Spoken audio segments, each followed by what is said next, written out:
Hello friends, welcome to my channel. இன்றைக்கி நம்ம 5 நிமிஷத்தில் சாஃப்டான கேக் எப்படி பண்ணுறதுன்னு பார்க்க போகிறோம். இந்த கேக் பண்ணுறதுக்கு வழக்கம் போல் குக்கரோ ஓடிஜி அவனோ தேவையில்லை. சாதாரணமான மைக்ரோவேவ் அவனே போதும். அதுக்கு முன்னாடி இந்த வீடியோ உங்களுக்கு பிடிச்சிருந்தா லைக் பண்ணுங்கள், ஷேர் பண்ணுங்கள், எங்கள் சேனலுக்கு சப்ஸ்கிரைப் பண்ணுங்கள், மறக்காமல் பக்கத்தில் இருக்க பெல் பட்டனையும் கிளிக் பண்ணிவிடுங்க. வாங்க வீடியோக்குள்ளே போகலாம். இந்த கேக் செய்கிறதுக்கு நான் எல்லா மெஷர்மெண்ட்ஸையும் ஸ்டாண்டர்ட் மெஷரிங் ஸ்பூனை வச்சு தான் எடுத்திருக்கேன். ஒரு மக்கில் 4 டேபிள் ஸ்பூன் மைதா,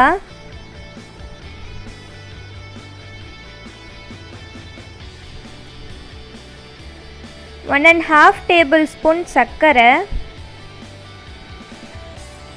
2 pinch baking powder, 1/2 pinch baking soda, 1 tablespoon condensed milk,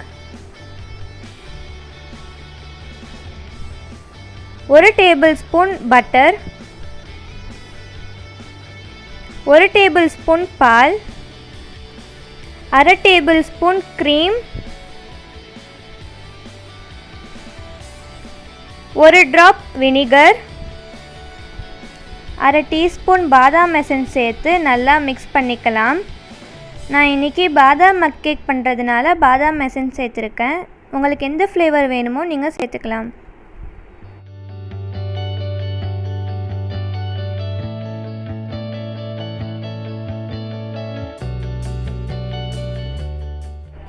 இது லம்ஸ் இல்லாமல் நல்லா மிக்ஸ் ஆனோன்னே 1 டேபிள் ஸ்பூன் பால் சேர்த்து நல்லா மிக்ஸ் பண்ணிக்கலாம்.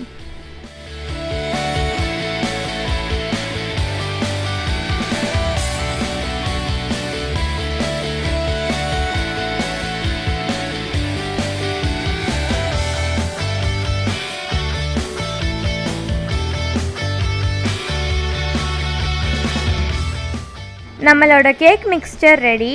இதை மைக்ரோவேவ் அவனில் 2 to 3 minutes வச்சு எடுத்துடலாம்.